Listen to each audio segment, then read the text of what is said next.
I found my name in my best friend's journal on a bright Tuesday afternoon, written so many times it looked less like ink and more like a confession that had been bleeding quietly for years. At first, I smiled. Then my hands began to shake. Because beside my name, Maribel had written the words I was never supposed to see: I think I have loved Caspian longer than I have loved myself. Before this story begins, if you believe in kindness, second chances, and the quiet love people carry without asking for anything back, please like, comment, share, and subscribe to Lifeline Diaries. Your support helps stories like this reach hearts that need them. The sun was high that day, spilling gold through the dusty windows of Maribel's small upstairs room, turning everything soft and warm, as if the world itself had no idea it was about to change my life. Her room smelled like lavender soap, old paper, and the lemon tea her grandmother made every morning. I had been there 100 times before. I knew the chipped blue mug on her desk, the stack of mystery novels by her bed, the tiny crack in the mirror she refused to replace because she said broken things still deserved to reflect light. Maribel and I had been best friends since we were 12, since the day she shared her lunch with me behind the school gym after my father forgot to pack mine and I pretended I was not hungry. She had always seen through me. That was her gift and my curse. She noticed everything I tried to hide, every sadness I buried under jokes, every bruise life left without touching my skin. That afternoon, she had gone downstairs to help her grandmother bring in groceries, and I stayed behind to find a charger in her desk drawer. I was not snooping. At least, that is what I told myself when the small brown journal slipped from between two notebooks and fell open on the floor. I should have closed it immediately. I should have placed it back, untouched, unseen, unbroken. But my name caught my eyes like a hand around my wrist. Caspian. Again and again. Caspian laughed today. Caspian looked tired today. Caspian pretended he was fine today. Caspian does not know that when he walks beside me in the daylight, even the ordinary streets feel kinder. My breath caught somewhere deep in my chest. I sat on the edge of her bed, the journal trembling in my hands, and read pieces of a heart I had lived beside for years without recognizing it. She had loved me through every foolish crush I told her about, every heartbreak she helped me survive, every late-night call where I cried over people who never deserved my tears. She had loved me when I was blind, when I was careless, when I treated her devotion like friendship because friendship was easier to understand. The worst part was not that she loved me. The worst part was realizing how many times I had leaned on that love without knowing its weight. Maribel came back sooner than I expected. The door opened, sunlight behind her, grocery bags in her arms, and the smile vanished from her face the moment she saw the journal in my lap. For one terrible second, neither of us moved. The room became painfully quiet. Outside, a bicycle bell rang on the street, someone laughed in the distance, and life continued as if my best friend's soul had not just been opened between us. Her face went pale, not with anger, but with shame, and that broke me more than anything. She whispered my name once, barely louder than breath, then looked away like she had been caught doing something wrong. But she had not done anything wrong. She had only loved me in silence. I tried to speak, but no sentence felt gentle enough. Sorry sounded cruel. I didn't know sounded useless. Why didn't you tell me sounded selfish, because the answer was everywhere in those pages. She had not told me because I had spent years telling her about everyone else. She had not told me because she knew I depended on her and did not want to risk becoming a burden. She had not told me because people like Maribel could carry storms inside them and still offer umbrellas to others. She took the journal from my hands with such careful sadness that I felt like I had dropped something sacred. Then she walked to the window and stood in the sunlight, her back turned to me, her shoulders small beneath her yellow cardigan.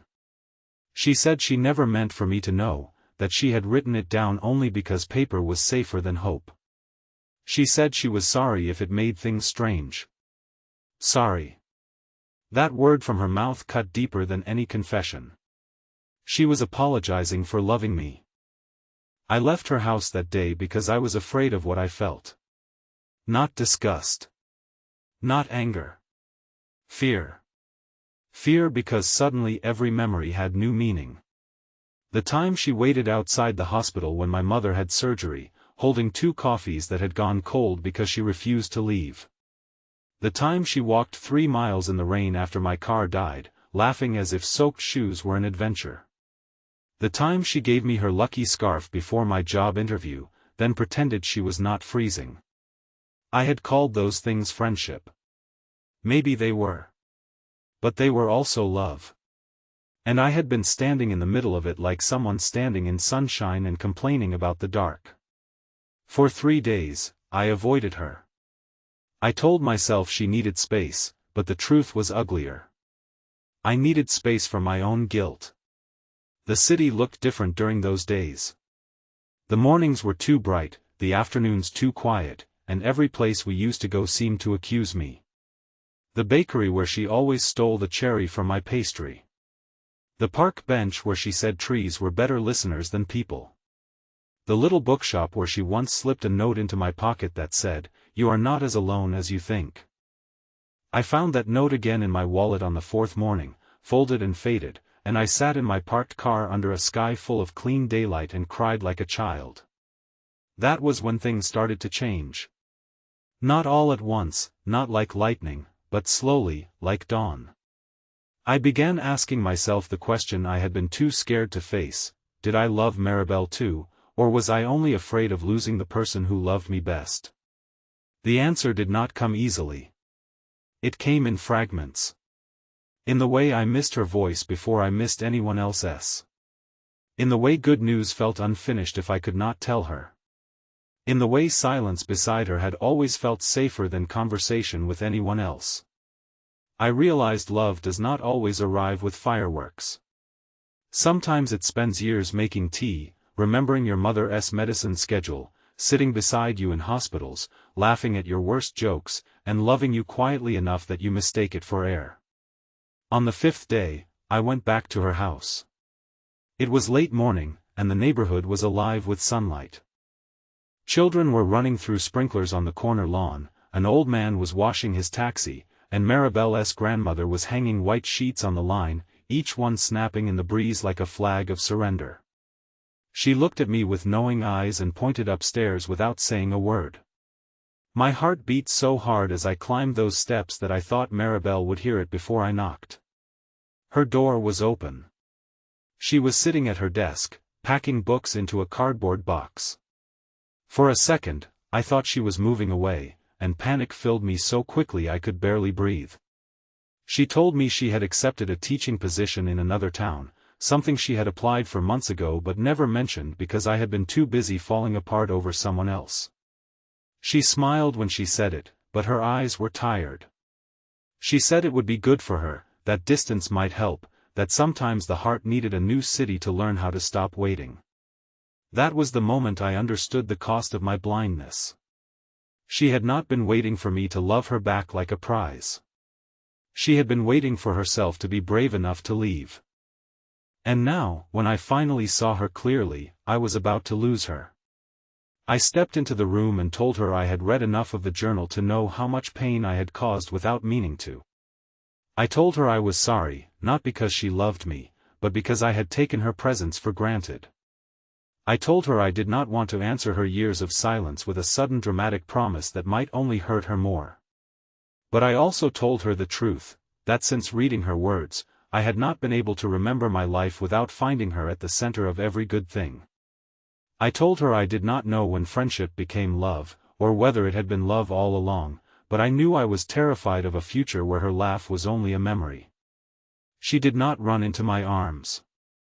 Real life is not always that easy. She cried quietly, sitting on the edge of her bed while sunlight touched her hands. She said she had dreamed of hearing those words for years, but dreams were safer before they became real. She said she was afraid I only wanted her because she was leaving. I could not blame her. Love, when delayed too long, does not arrive as proof. It arrives as a question. So I did the only thing I could do. I told her I would not ask her to stay. I would not turn her life into a test of my feelings. If she needed to go, I would help her pack. If she needed time, I would wait without demanding forgiveness. If she needed me to learn how to love her properly, I would begin with respect. For the first time in days, she looked at me fully. Not hopefully, not yet, but openly. And somehow that was enough. The next 2 weeks became the most honest days of my life. I helped her pack in the daytime, while dust floated in sunbeams and her grandmother hummed old songs downstairs. Every box felt like a confession. We found photographs from school, birthday cards, train tickets, dried flowers, and silly notes we had passed in class. We laughed. We cried. Sometimes we sat on the floor for an hour without touching, letting years of unspoken things settle between us. I learned that loving someone was not about rushing toward the perfect ending. It was about staying present through the uncomfortable middle. On her last morning, the sky was clear and blue, the kind of beautiful day that feels almost cruel when someone is leaving. I drove her to the bus station with her suitcase in the back and her journal in her lap. Neither of us said much. The city passed around us in bright flashes, fruit stalls, schoolchildren, sunlight on glass buildings, birds lifting from telephone wires. When we reached the station, she stood beside me in the crowd, looking smaller and braver than anyone I had ever known. She handed me the journal. I refused at first, but she pressed it into my hands and told me she had torn out the pages that belonged only to her. The rest, she said, was the story of us, and maybe I needed to know it too. Then she kissed my cheek. Not my mouth. Not yet. It was a soft, trembling promise and a goodbye at the same time. She boarded the bus, found a window seat, and placed her palm against the glass. I placed mine against the other side. When the bus pulled away, I did not chase it. I stood there with her journal against my chest and let her go, because sometimes love proves itself not by holding tighter, but by finally learning not to hold someone back. Months passed. We spoke every Sunday afternoon. At first, our calls were careful, full of pauses and nervous laughter. Then slowly, they became warm again. She told me about her students, about the shy boy who wrote poems in the margins of math worksheets, about the bakery near her new apartment, about how she was learning to enjoy evenings alone. I told her about therapy, about the ways I was learning to stop needing rescue, about the job I had finally kept, about the empty places she had left behind and how I was filling them not with distractions, but with growth. One bright spring afternoon, almost a year after I found the journal, I took a train to her town. I did not tell her I was coming until I was already outside the small school where she worked. Children were spilling out into the sunlight, their backpacks bouncing, their voices rising like music. Then I saw her. Maribel, standing beneath a jacaranda tree, purple petals falling around her shoulders, laughing at something one of her students had said. She looked happy. Not because of me. That mattered. She had become happy on her own.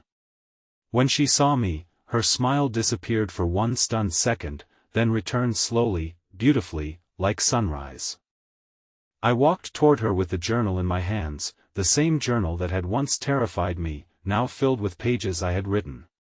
Not apologies repeated until they lost meaning, but memories, promises, proof.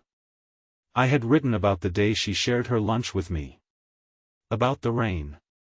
About the hospital. About the bus station. About how love had been standing beside me in daylight, patient and kind, waiting for me to open my eyes. I gave it back to her and told her I was not there to ask her to complete my life. I was there because I had finally learned how to bring a whole heart to hers. She opened the journal, read the first page, and began to cry. This time, she did not turn away. If this story touched your heart, please like the video, share it with someone who needs to believe love can still be gentle, comment your thoughts, and subscribe to Lifeline Diaries for more emotional stories. And before the ending, please comment, love deserves honesty if you believe silent hearts should never be taken for granted. Maribel and I did not become perfect after that day. We became real. We learned each other again, slowly, carefully, with the kind of patience only wounded hearts understand.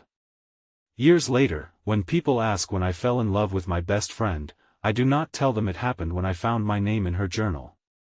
I tell them that was only when I finally noticed.